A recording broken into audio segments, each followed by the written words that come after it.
El Palacio de Cristal brillaba como una joya en el corazón de Madrid aquella noche de noviembre, cuando Carmen Jiménez, 32 años, madre soltera y empleada doméstica a tiempo parcial, se puso el uniforme de camarera que no le pertenecía.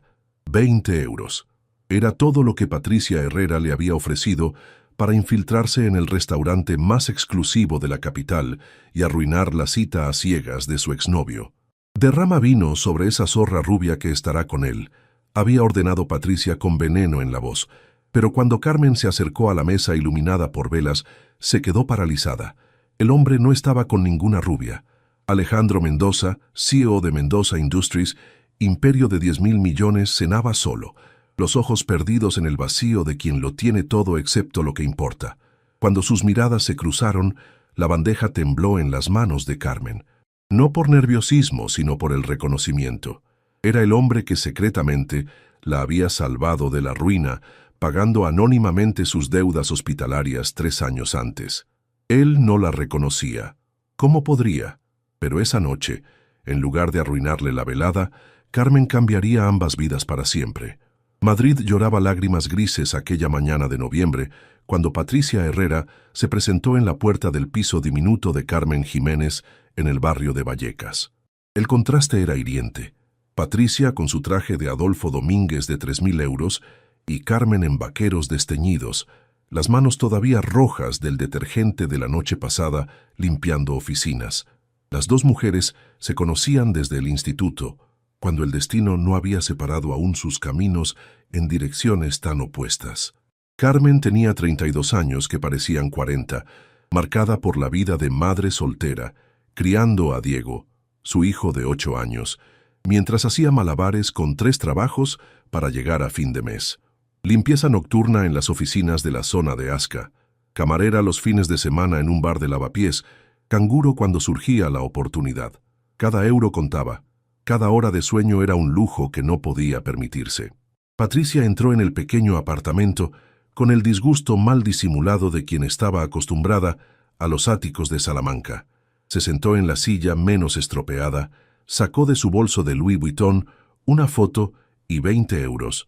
La propuesta era simple en su mezquindad: infiltrarse como camarera en el Palacio de Cristal esa noche y arruinar la cita a ciegas de Alejandro Mendoza, su exnovio que la había dejado 6 meses antes.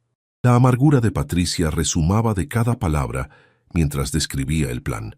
Alejandro había reservado mesa para 2 en el restaurante con estrella Michelin. Seguramente estaría con alguna rubia vulgar sacada de Instagram. Carmen debía derramar vino sobre la mujer, dejar caer comida, cualquier cosa para arruinar la velada. 20 euros por una hora de trabajo sucio. Para Patricia eran calderilla. Para Carmen eran los libros escolares de Diego. Carmen miró la foto del hombre. Alejandro Mendoza, 40 años de perfección esculpida, CEO de Mendoza Industries, uno de los imperios tecnológicos más poderosos de Europa. El rostro le resultaba vagamente familiar, pero no conseguía ubicarlo. Aceptó por desesperación, no por maldad. 20 euros eran 20 euros, y Diego necesitaba zapatos nuevos para el invierno. Patricia lo había planeado todo. Una amiga suya trabajaba en el Palacio de Cristal y haría entrar a Carmen por la puerta de servicio con un uniforme de camarera. Nadie haría preguntas en una noche de mucho trabajo. El plan era perfecto en su simplicidad vengativa. Esa noche, mientras la abuela cuidaba de Diego, Carmen tomó el metro hacia el centro. El Palacio de Cristal la intimidaba con sus mármoles antiguos y sus lámparas de araña que costaban más de lo que ella ganaba en un año. El uniforme de camarera le quedaba apretado, pero nadie la miraba. Era invisible, como siempre. Las personas como ella eran fantasmas necesarios en el mundo de los ricos. Se movió entre las mesas con la bandeja, buscando el objetivo.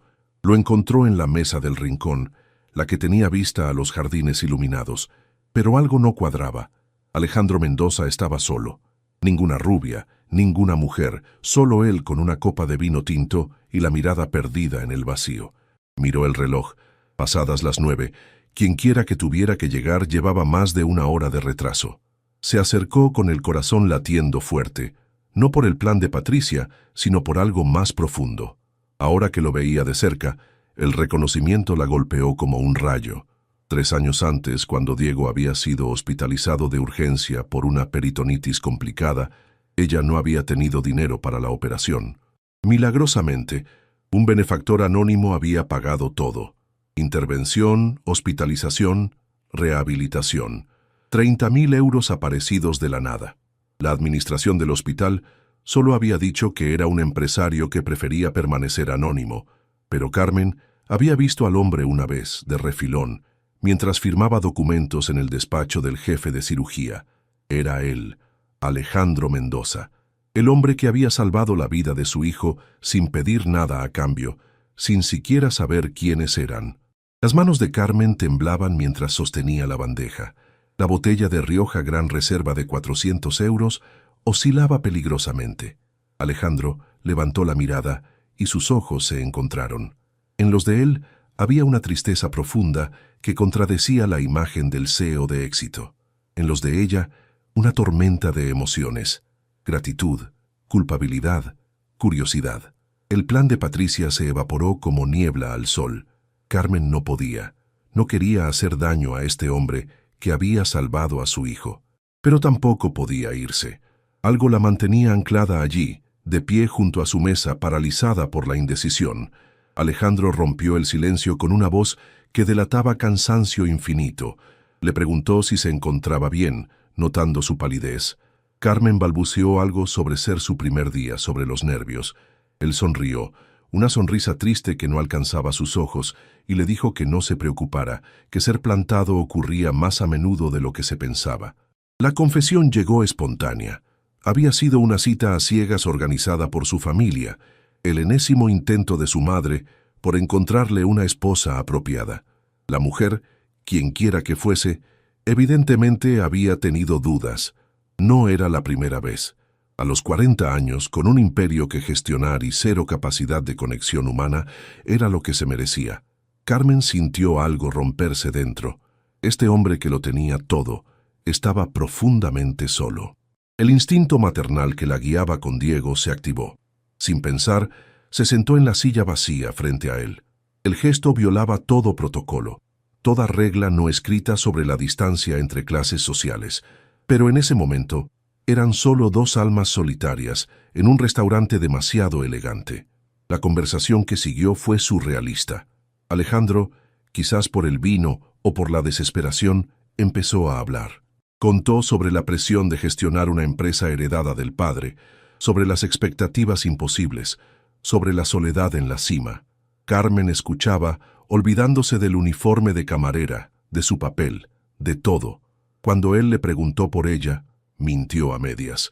Dijo ser una madre soltera que hacía varios trabajos, pero omitió el motivo de su presencia allí esa noche.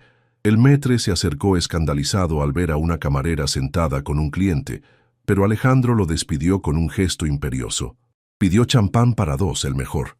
Carmen protestó débilmente, pero él insistió. Por una noche, dijo, quería fingir ser una persona normal cenando con alguien que no quería algo de él. Hablaron durante horas. De libros, ambos amaban a García Márquez. De música, ella tocaba la guitarra de niña, él el piano. De sueños rotos y reconstruidos. Alejandro no mencionó el hospital, los 30.000 euros. Carmen no mencionó a Patricia, los 20 euros. Eran dos extraños contándose verdades escondidas tras pequeñas mentiras necesarias. A medianoche, el restaurante estaba cerrando. Alejandro pidió su número. Carmen, presa del pánico, dio el verdadero sin pensar. Solo mientras volvía a casa en el búho, la enormidad de lo sucedido la golpeó. Había traicionado a Patricia, pero sobre todo había engañado a Alejandro. Cuando descubriera quién era realmente, por qué estaba allí, todo se derrumbaría. El teléfono vibró. Un mensaje. Gracias por salvar mi noche. ¿Puedo verte de nuevo? Alejandro.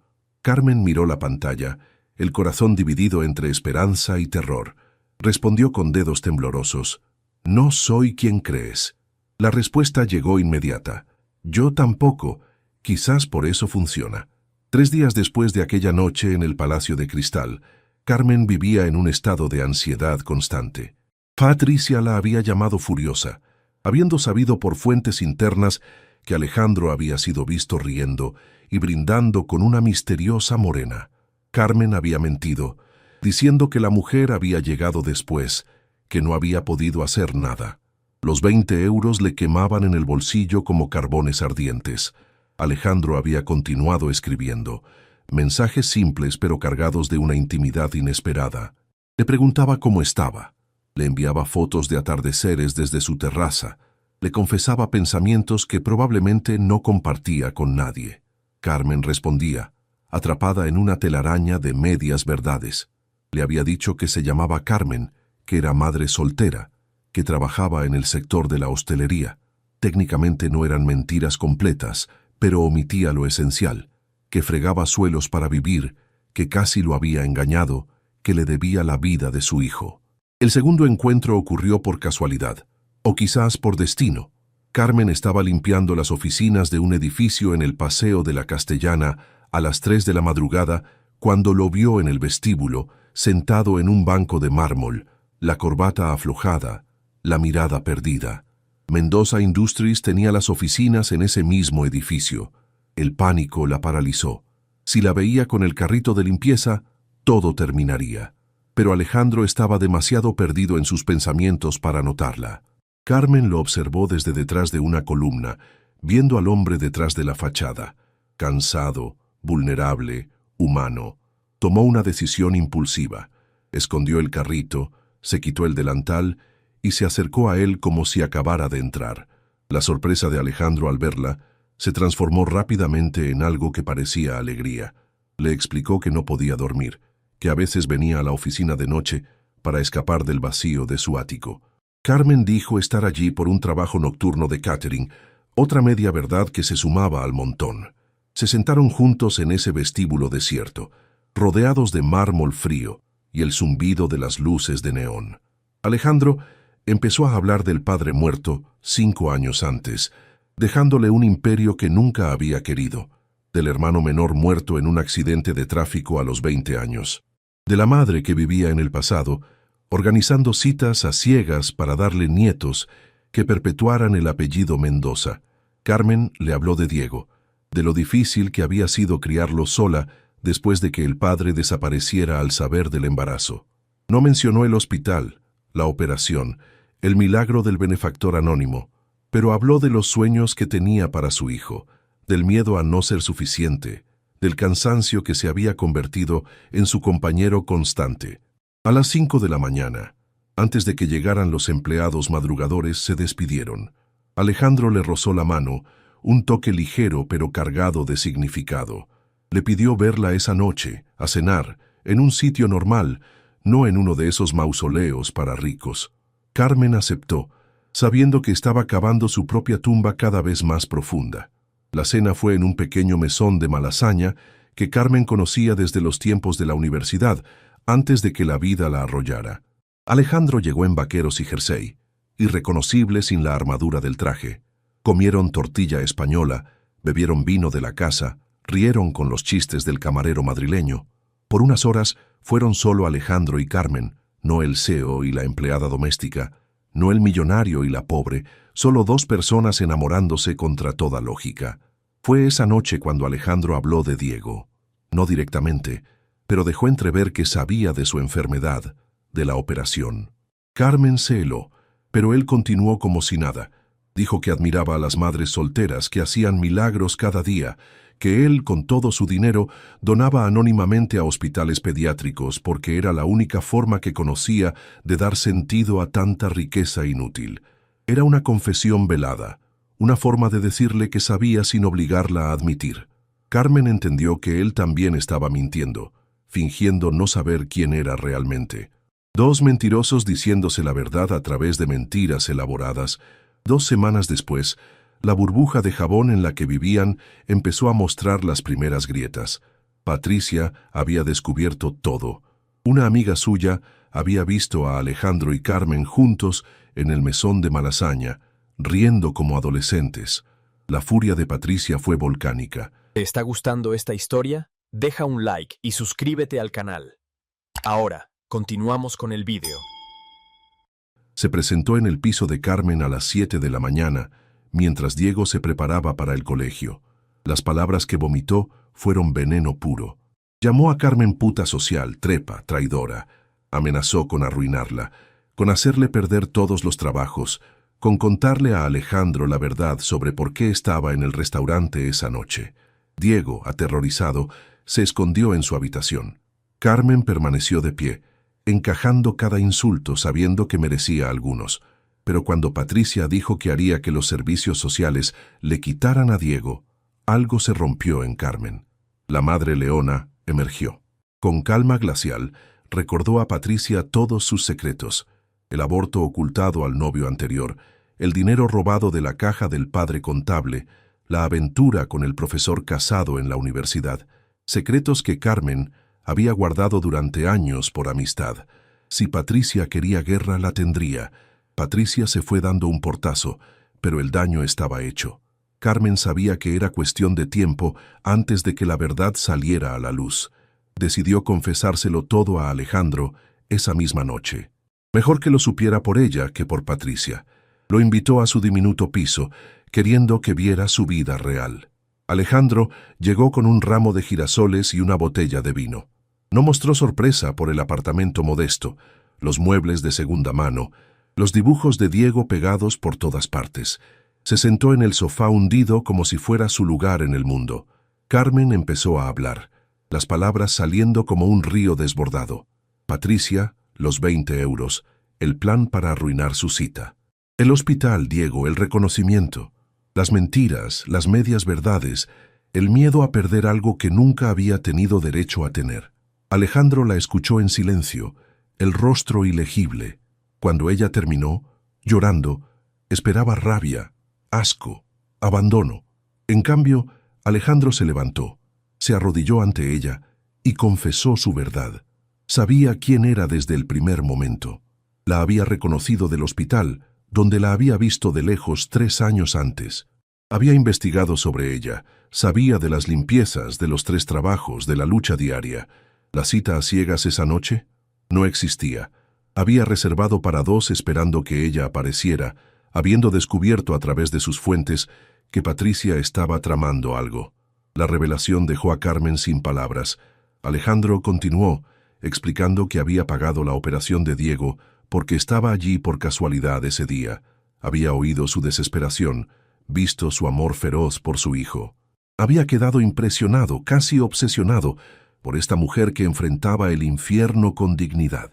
Ambos habían mentido. Ambos habían dicho la verdad.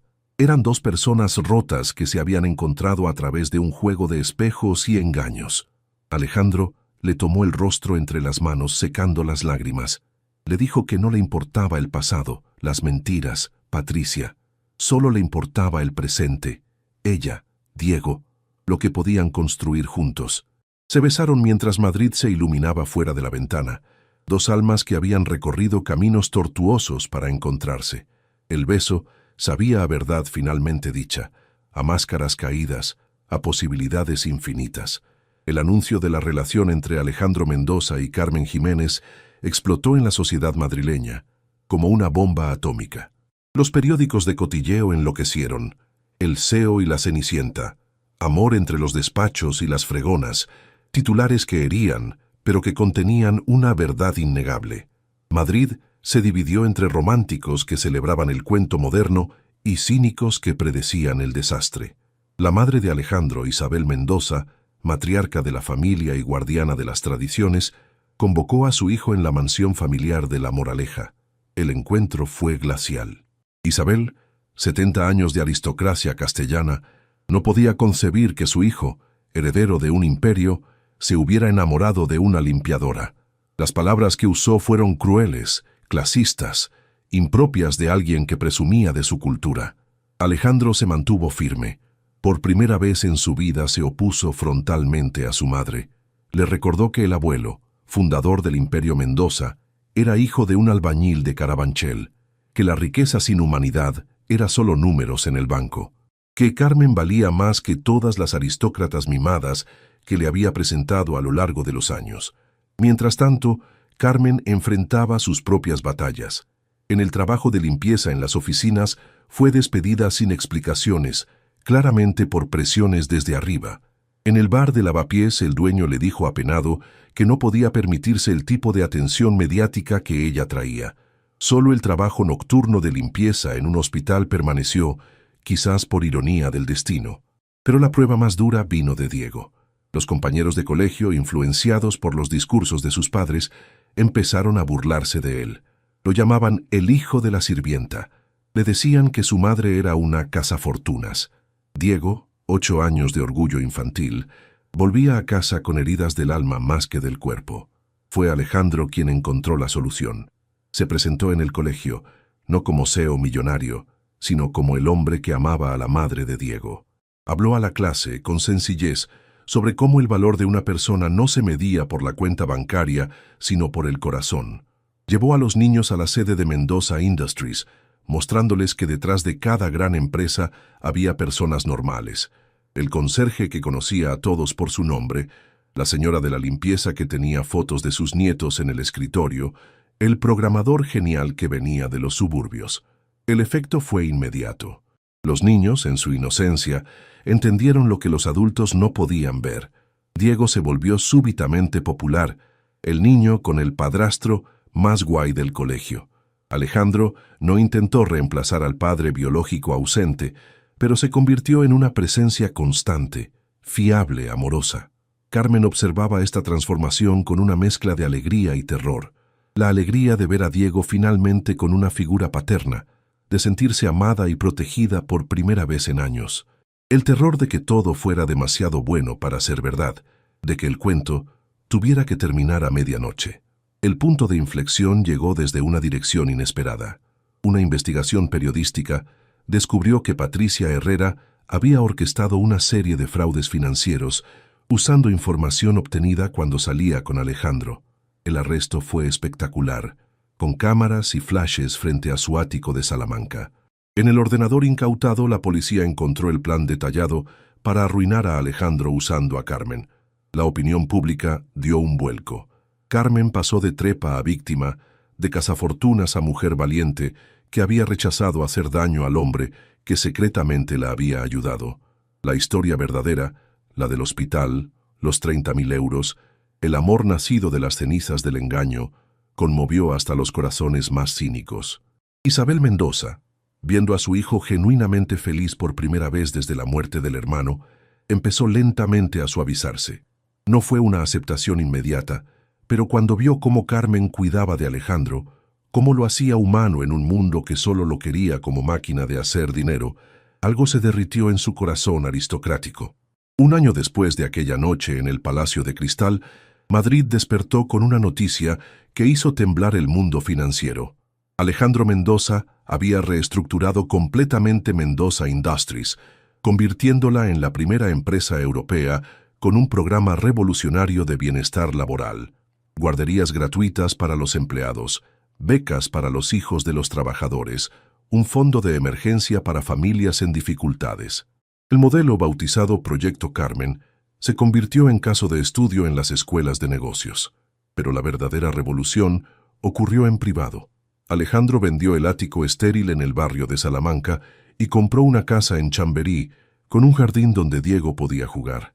No era una mansión, pero era un hogar real, con paredes que absorbían risas en lugar de hacer eco del vacío.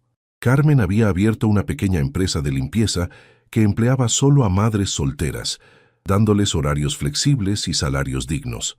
Alejandro había insistido en financiarla, pero ella solo había aceptado un préstamo que estaba devolviendo con intereses. Quería que fuera suya, construida con sus manos como todo lo que tenía en la vida. La propuesta de matrimonio no llegó en un restaurante de lujo o durante un viaje exótico. Alejandro se lo pidió una mañana cualquiera, mientras preparaban el desayuno, y Diego se quejaba de los deberes de matemáticas. Fue simple, sincero, perfecto. Carmen dijo que sí, con las manos aún manchadas de mermelada, riendo y llorando a la vez. La boda se celebró en la pequeña iglesia de San Antonio de la Florida, donde Carmen había sido bautizada. Nada de ostentación, nada de 300 invitados de la alta sociedad, solo familia verdadera y amigos reales. Diego llevó los anillos, orgulloso en su pequeño traje.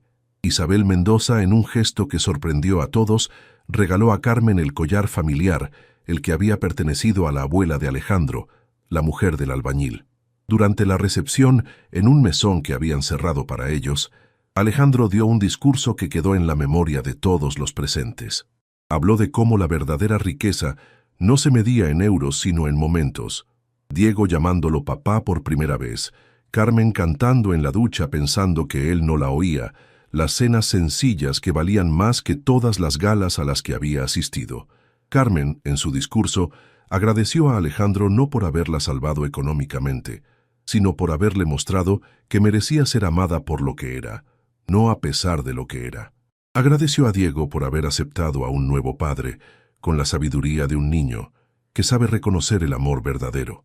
Y, sorprendiendo a todos, agradeció a Patricia, ahora en prisión, porque sin sus 20 euros y su maldad, nada de esto habría sucedido.